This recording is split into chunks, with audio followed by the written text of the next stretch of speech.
Hi, let's talk about writing bad news. I absolutely love the challenge of writing hard content like bad news. The sheer complexity of this problem space is why I transitioned from being a developer to being a writer. So I'm excited to share with you what I've learned over the past several years of fraught writing. I'm Ryan Macklin, a content strategist and empathy advocate. Empathy advocacy is a field of technical communication some colleagues and I are slowly establishing, focused on writing for people who aren't in calm, receptive states of mind.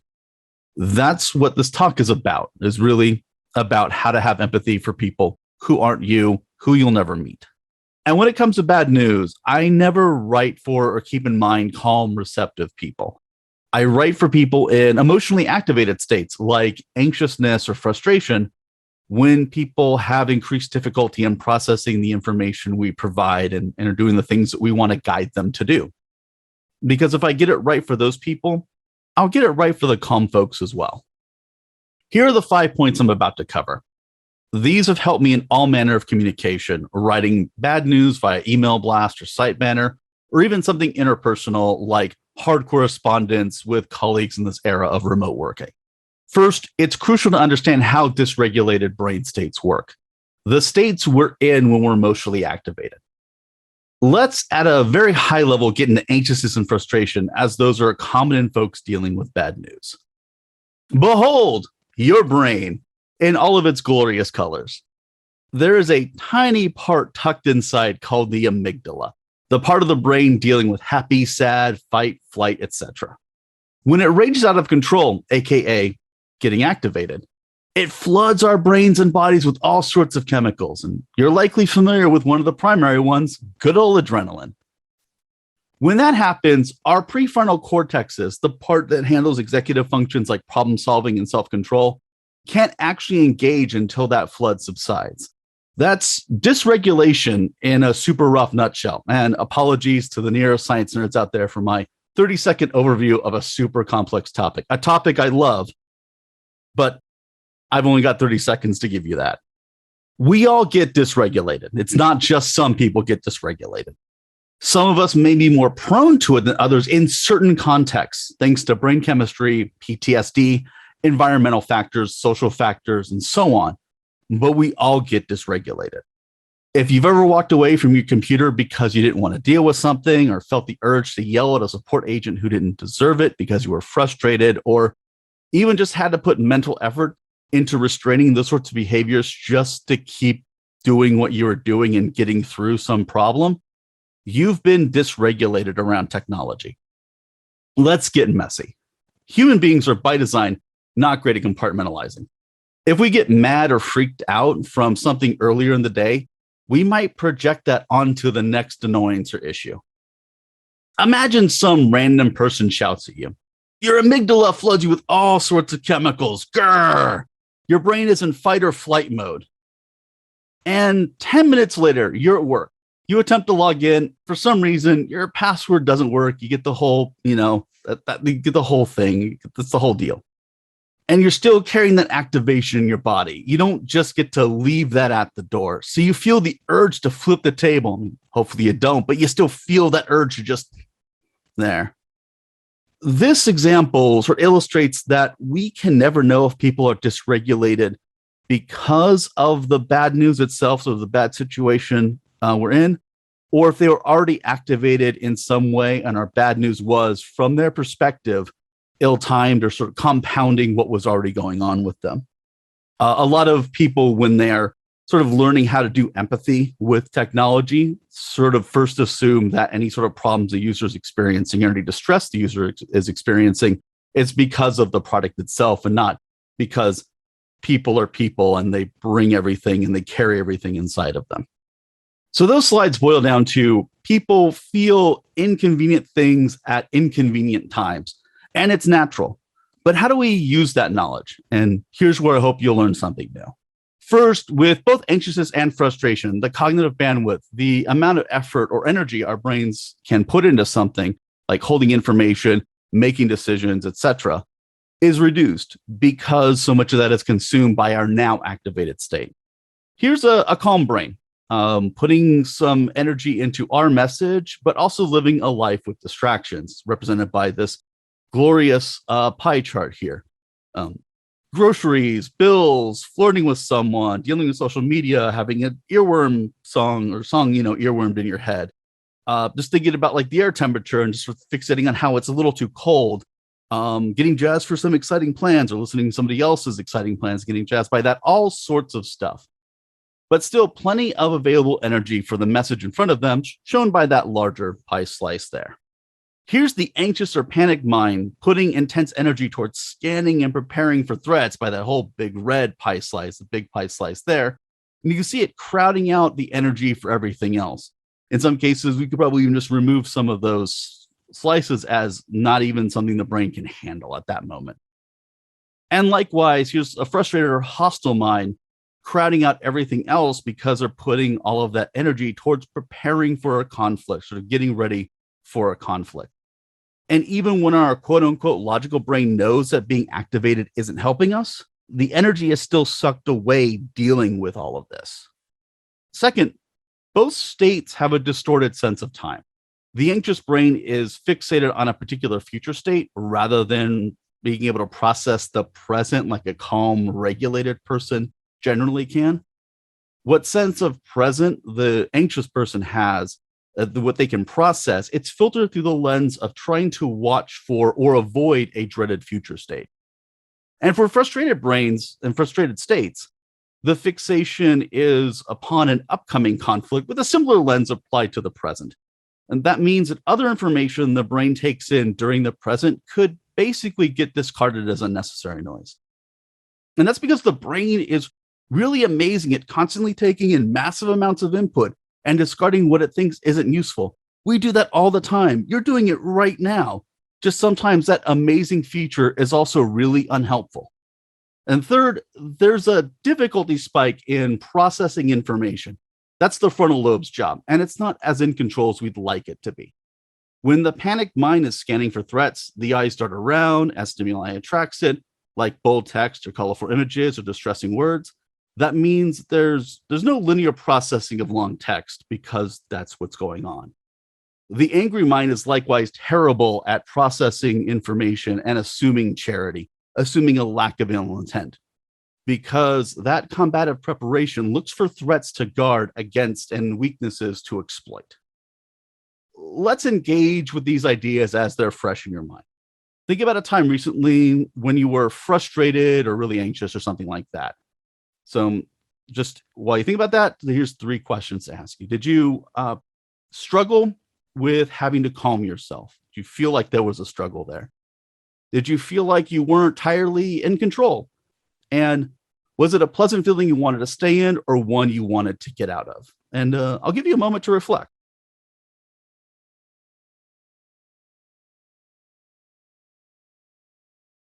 I hope you were able to think about such a time. And I really hope you'll have this in mind the next time you encounter such moments. I firmly believe that's in sitting with those feelings and understanding them that we become even better writers. And that's personally been my practice over the last several years. So all that was very high concept. And the rest of these points are more actionable, building off of this understanding of dysregulation. And speaking of action, let's talk about highlighting action in our messaging. When you have an action you need users to do, you should make that action easy to find, make that action easy to understand, and make that action easy to accomplish, or at least as easy as possible, given as writers, we often deal with writing about uneasy situations. Here's an example I wrote for this talk to illustrate some tech-com anti-patterns, but doubtless you've seen similar. Because I wanted to showcase accessibility here, I'll read this example. The subject is security breach resolved last week. Our systems detected a possible security breach last Thursday, August 14th.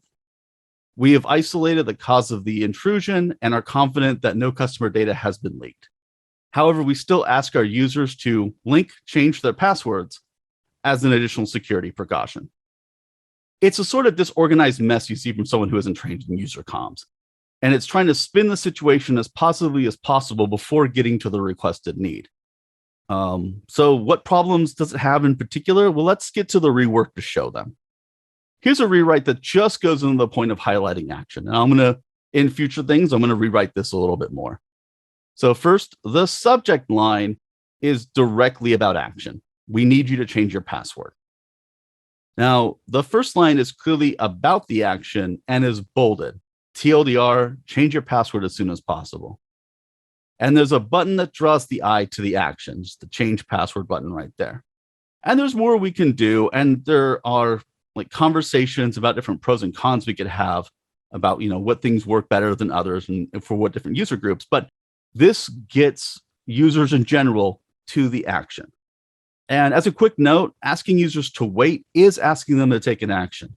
We don't normally think of wait as an action, but wait really breaks down into don't do anything right now, do something in the near future. Whether that near future is try again in an hour or when you receive a notification or something like that, ideally with some sort of specification. Now, highlighting the action seems like such a simple thing to say, so let's talk about how this works from an understanding dysregulation standpoint, using what we've gone over so far with everything. So here's our original message, the not good one. It starts with one thread, there being a security breach. Then there's the second thread on reassurance. And then it goes right into another thread on the requested action. Even though these are related and they might naturally flow into each other, there is a cost created by forcing brains to process the first two threads to get to the action of the third one. I have some analogies around brain spending, so please walk with me on this journey here. Think of these people as having 1,000 brain dollars to spend when they see that message. Like they've just settled down into work after a peaceful commute and they have their favorite cup of tea ready. If each one of these threads costs 10 brain dollars, that's not much for them. So not free, but so little they might not even really feel like they're spending anything. Like this. There's $970 left for them to deal with the password issue and whatever else they have to deal with the rest of their day before they're able to get some more brain cash. And I'm really happy for these people. This is fantastic. I love being one of these people when I can. But again, that's not who we should be writing to. So your anxious person also has to, in this hypothetical, 1,000 brain bucks. But that first statement, the crisis statement, has an anxiousness tax for them, 1,000% markup because anxiety is very mentally expensive. So it costs 100 brain bucks instead of 10. That's a huge chunk for us for that first thread. The second part of that flow, the reassurance statement, let's say it also has an anxiousness tax. It's another $100. So that's $200 right now to deal with it. Add another $100 for that third thread that leads them to the action. So $300 is how much it costs this person, or 300 brain dollars is how much it costs. And now there's 700 brain dollars left, and all they've done is read and process an email. Dealing with the system might be another, say, 10 brain bucks to a calm person. It could be another 100 or so to this anxious one. And it sounds like I'm just saying, oh, brain tax is just, money going away. But what does that brain tax really go toward? It still goes towards effort and energy and sort of brain processes.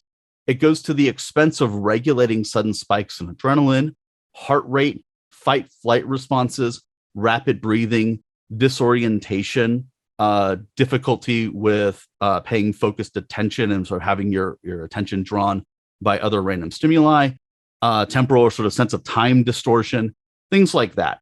We're spending brain cash on things we don't even realize we're doing, and that's depleting our resources. And that's before we can account for the idea that someone could be encountering our email with less than $300 in their brain pocket. That could be from dealing with anxiety or frustration, already eating away at precious resources, or from other factors like not sleeping well the night before or being toward the end of a very hard work day. And if we're forced to spend all we have and more, we go brain broke. We don't have anything else to spend on executive function tasks like processing with presence of mind, regulating emotions, really paying attention to anything. And that's why if you can use information highlighting effectively, you can give those without a lot of brain bucks to spend shortcuts around what isn't critically necessary to process so they can spend that resource strategically to handle the urgent matter. This model also works for frustrated people, though think of them as paying extra because they're carrying this cognitive weight of combat preparation, like spending more calories when you're carrying something heavy for a long distance, to absolutely mix my metaphors. Our third point is about humility and respect. It's worth noting that it's easier for humans to show humility and respect when we're in front of people, and it can be harder when we're talking about people we'll never see, since those people are users, hundreds, thousands, maybe millions of users, are abstract concepts rather than direct experiences right in front of us. Our system breach scenario is scary. If we're giving people bad news, then we need to treat them as people. And that means approaching them with the sense of humility because we're all flawed people and we don't want to project callousness, and approaching with respect because we're asking more from our users than we would be in a better, more regulated, more not crisis-y situation. Let's build off the process we've made so far, where we have the TLDR and the change password button and all of that from the last time we did this. And we'll rewrite it a little bit more to inject respect for the people who are affected. First, we have an apology adjacent to the declaration of issue. I replaced the reinforcement of changing the password of this statement to avoid adding more cost. And second, we have a place where people can go to find out more, showing at least a sense of vulnerability that we're willing to be public about what happened, at least as much as we can be. So here's where we start getting into balancing acts, because what we've done here is add stuff for users to read and process. Again, it's not a problem for calm and neurotypical users. Let's talk, though, about the frustrated user. Statements like "we take your security seriously" aren't necessarily as expensive as "we had a security problem" or "you need to do something." It's not a crisis or action statement. It's a reassurance statement. So maybe it costs $5 brain dollars for calm people instead of 10. Since they still have to parse the sentence to find out it's about reassurance, it's not free. The tax for a reassurance statement, though, it's also, let's say, it's generally lower, as long as it's framed in a way where the brain gets a signal that it can process it quickly and filter it out. A way it can just look at it and then dump it out right away instead of trying to have to hold on to it or do any further analysis. And let's assign that filtering action for our activated states to be like 30 or 40 brain bucks instead of 100. So as we add different sorts of statements and reorganize them, we're changing the costs involved in processing those threads. And that's why this job of writing crisis communication is hard, and why it's always worth reevaluating your messaging periodically. You sort of see here where in my little visual example here, some of those thoughts, those threads are bigger than others. So they may weigh more, and you sort of want to think about essentially how much the entire message costs and how much the important parts of that message cost and things like that as you're crafting a message. There's something in our activated mental states that gets something out of those reassurance statements, though. They don't have to deeply process the line. Like, they don't really have to spend a lot of energy on that particular reassurance line to have the briefest effect of this moment of mental processing isn't hostile. It offers a small moment, a micro moment of self-regulation, of the ability to, take a breath and maybe sort of calm yourself a little bit, reinforce some healthier thoughts. For that reason, I call these breathing statements. I showed such a statement in my rewrite with the second apology line that links to the blog post. That link isn't for anxious or disconnected people, at least not right away, so they just disregard it. But for frustrated people who want to spend more energy because they're looking for a conflict outlet, they have this energy in their head that is being allocated for this particular sort of combative state. And so they're also looking for an outlet for it so they can get rid of it. This offers them a path for them to do so, with a few moments of loading a new page that promises some accountability, which may itself potentially offer a bit of a breathing moment. Now, it won't for all frustrated users. No technique works for everyone. But our goal in empathy advocacy is to make life easier for at least some users without making it worse for others. Our second and last point is on giving timeframes. When you have bad news that requires people to wait, and recall that waiting is itself an action, and you don't offer a time frame, you're creating a vicious void in your messaging. For calm folks, these voids are there, but they're small, they're easy to cross over, perhaps not even realizing that you're crossing over anything. For dysregulated folks, these voids are wide and treacherous, like winds shaking the bridge and everything. It's flimsy, and there are lots of terrible thoughts below waiting for you to run out of energy and fall in. And some of those thoughts are eager to grab you and pull you down, especially those relating somehow to past trauma or past bad experiences that are flooding your system that your amygdala is bringing to mind. Let's do another example. Get away from email and do one about site banners, where users need to be notified about something they're currently powerless against. Like letting college students know that class registration system that they're having to deal with is having some issues on the first day of registration. It's the best day to have issues. Here's the standard technical difficulties message that people write by autopilot, especially when they're forced to make something up on the spot. They don't necessarily have writer training, and they don't have a crisis communication playbook to work off of. A lot of times you see people coming up with that playbook after having a few of these happen in the first place and just wanting to remember what they wrote. First, as a writer, I have to push project managers and engineers hard to provide me times I can then provide to our users. This is one of the most difficult parts of writing crisis communication, at least for me, which is getting engineering to understand I need something to fill that vicious void. Once I have something, even if it's nebulous, I work hard to frame it well. In this first case, here's a message that includes an expected time of data check back, which is here, if you aren't able to sign in, please try again after 3 p.m. Eastern Standard Time. Or if I can't get that, I try to sell something like try again in 5 minutes to my PM and Eng teams to see if that will fly for them, or what can I get to have fly for them that isn't just nothing. And if I can add something in like follow this issue or sign up for an SMS alert when this is resolved, that's amazing. It's really something I can do, but if I can, that's amazing. And I'll always advocate for doing as much as we can for our users. Because if we as crisis writers don't advocate for our users, no one will. Why do I keep this in mind? Because fear and frustration are survival mechanisms. We survive for eons because our brains would start scanning the vicious voids around us when threatened or when we sort of perceived unease. And I call fear and frustration misguided friends because they mean well in trying to protect us, but in many modern situations, they give us signals that lead to bad decisions. Those misguided friends play hell when they're offered vicious voids, especially involving time and waiting, like what we're talking about here with in the subject of giving timeframes. My last point, at least for this talk, is to apologize with bravery and strength. Often I see very weak apologies. I understand why many of us have made them. We don't want to appear liable. Our legal teams really don't want us to seem liable, certainly. We're afraid of making our brand or organization look weak by showing such vulnerability. And what's very common is that we don't actually know how to apologize well. The problem is that collectively, our users are sharper than we often give them credit for. And that's because there are plenty of sharp ones among the population. And many of those sharp users or louder social media are effectively influencers, if not actually influencers themselves. And many other users follow those people or pick up on hashtags or hear something else word of mouth.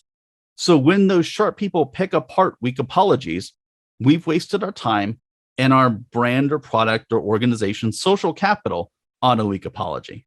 Because those who are on the cusp of anxiousness or frustration are tilted over thanks to the reframing we're not in control of, which is the influencer effect. What does apologizing with bravery and strength look like? Well, there's a lot of ways to do it, but I've given 3 right here just to kind of get you started. First is using direct language. Instead of, we understand this might inconvenience some users, go with, we're deeply sorry for this inconvenience to you. Don't get into doublespeak of might or if or other words that are classic, not a real apology flags. Putting ourselves in an unpleasant spotlight. Instead of, there's currently an outage, go with, we're experiencing an outage. We're not using the passive voice as a shield to hide behind. We're standing in front boldly and bravely. And showing a commitment to resolution. Instead of listing honestly nothing here, go with, here's what we're doing to resolve this and go into it a little bit. And just like in interpersonal communication and interpersonal relationships, a true apology comes with a commitment to repair, not just hollow words to placate the other person. Now, we can't always do this, like if there's legal liability tying our hands or we've got some other issue going on.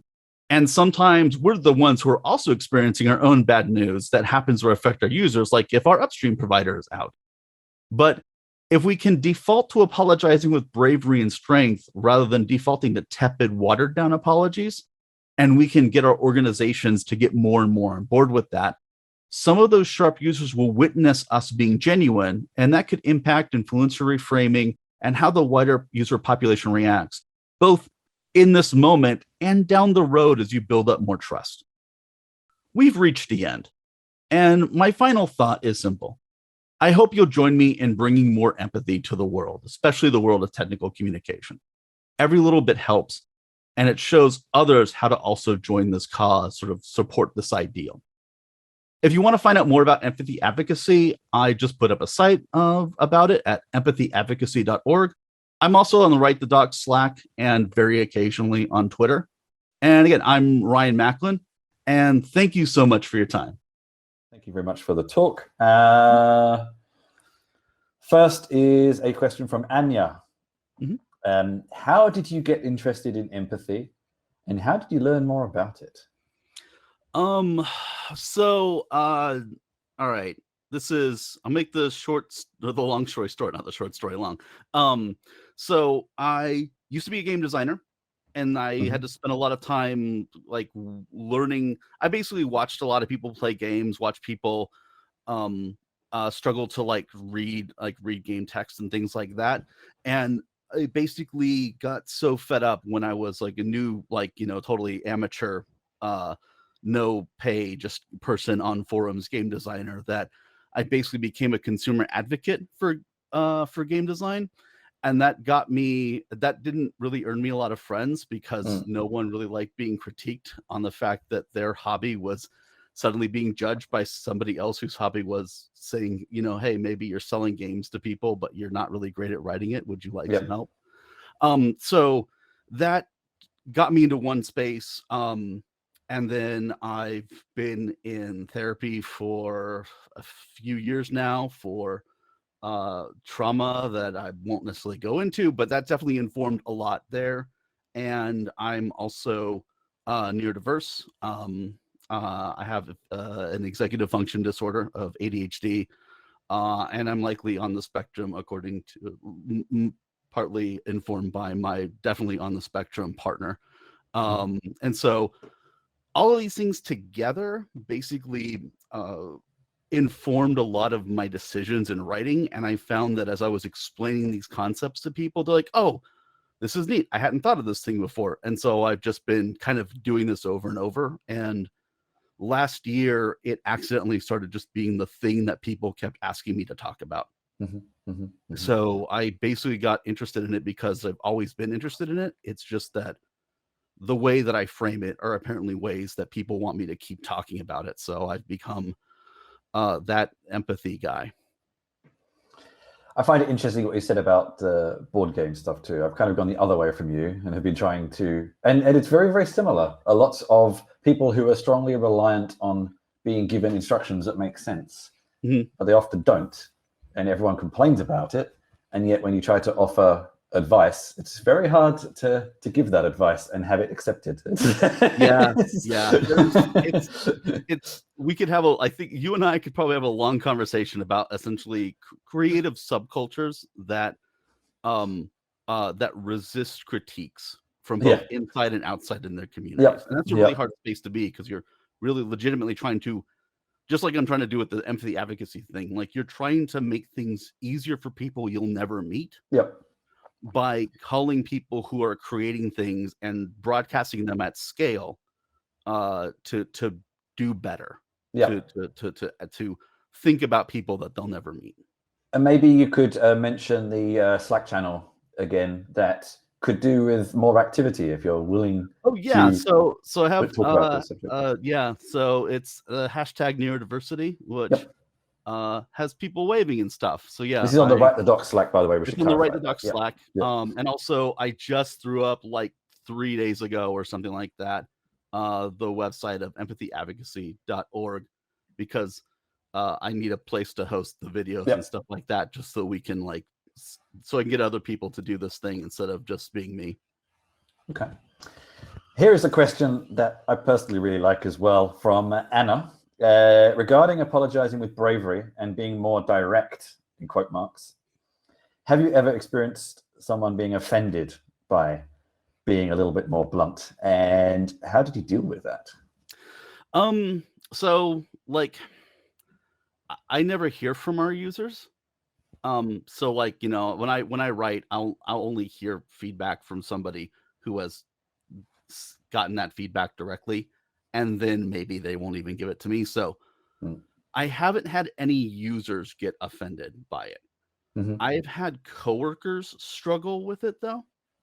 And that has been, so that's not quite, unfortunately, not really going to quite answer the same question there, but I've had coworkers struggle with it. I've had some basically tell me like that they're basically that they would be insulted if they read this message. And I basically just sit down and I talk with them for a bit about it. I'm like, so why would you be insulted by this? What are you know, what's going on in your head about it?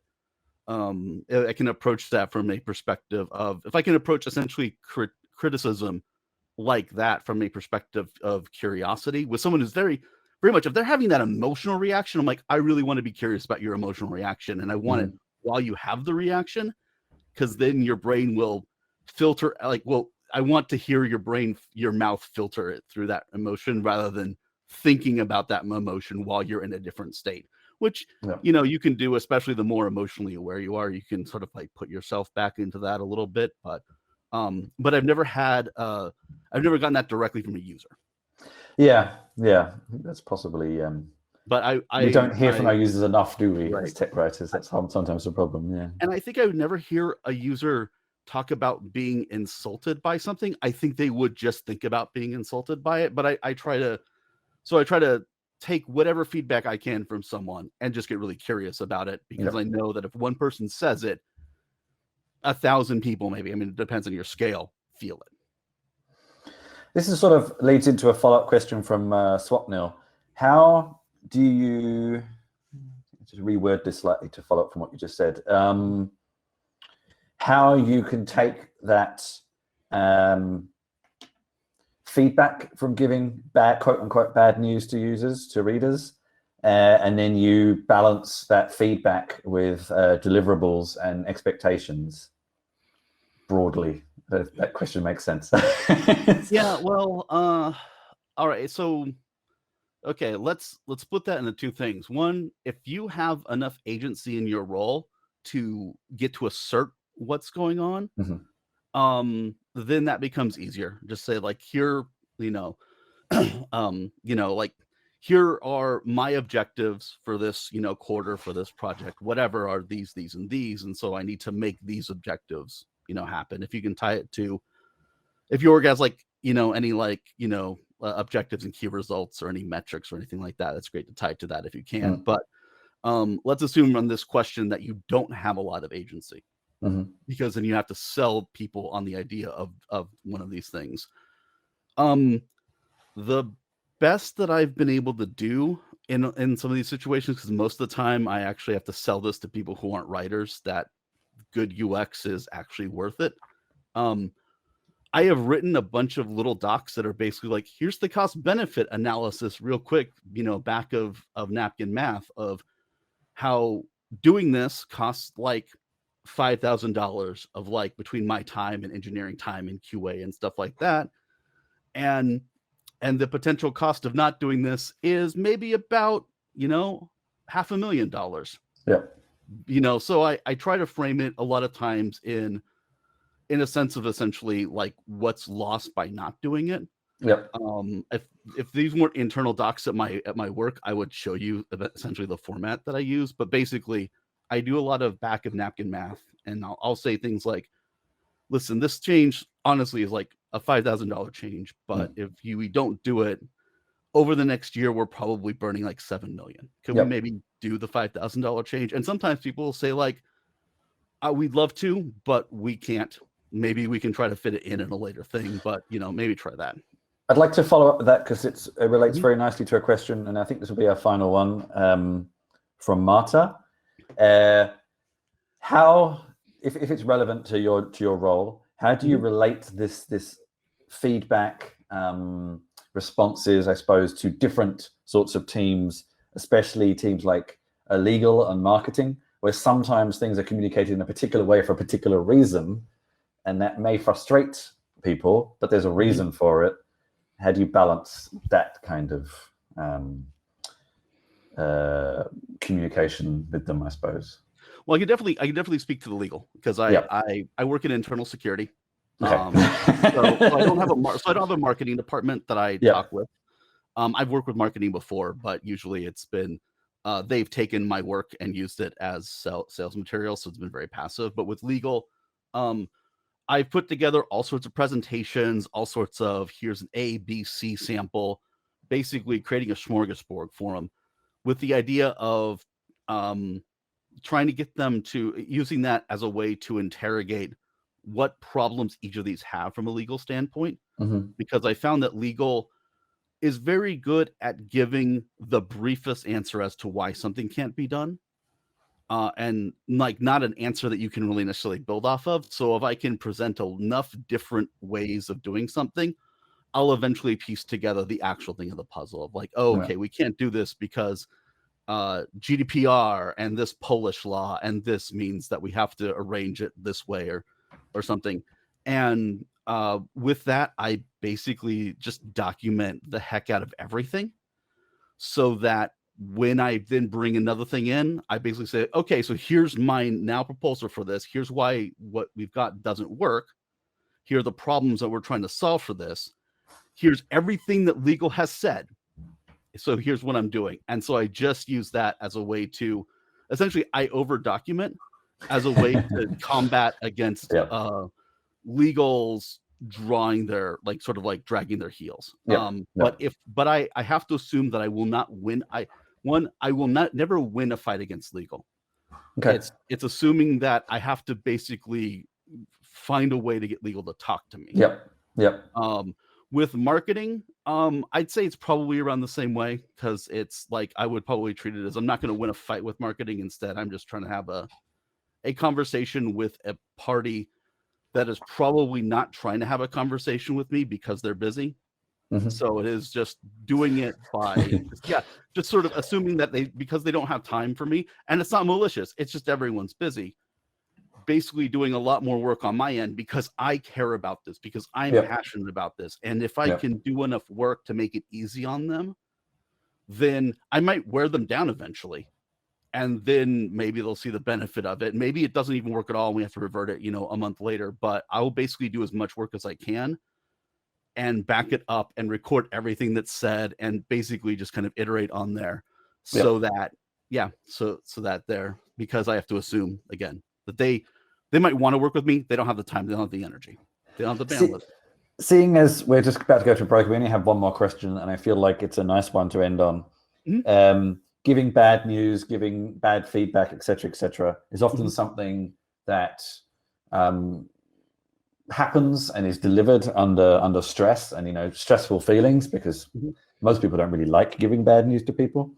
So I actually love it. Okay, all right, fine. Actually, I don't love the fact that I do it, but I find it really rewarding. I think you're going to have hopefully you'll have a good answer for this then. Yeah. How do you, bearing in mind that lots of people are generally possibly stressed by delivering and receiving bad news, what's kind of a good tip for giving and receiving feedback to people who might be stressed for other reasons as well? If you're talking like interpersonally, then I would say like the compliment sandwich is kind of a good way to go. Here's a good thing, here's something to work on, here's a good thing.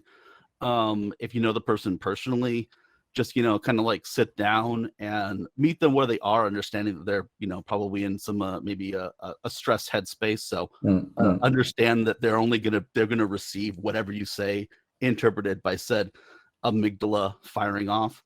If you're talking about being stressed out and then trying to maybe not have that stress affect your work as you're then giving it to like 1,000 or 1,000,000 people or whatever, that there is about understanding that even if something is broken, if you can take like 30 seconds to breathe, you may make something better than something that just gets, that doesn't get that little bit of breathing time. So even if you have people breathing down your neck, make sure you take a moment to regulate yourself.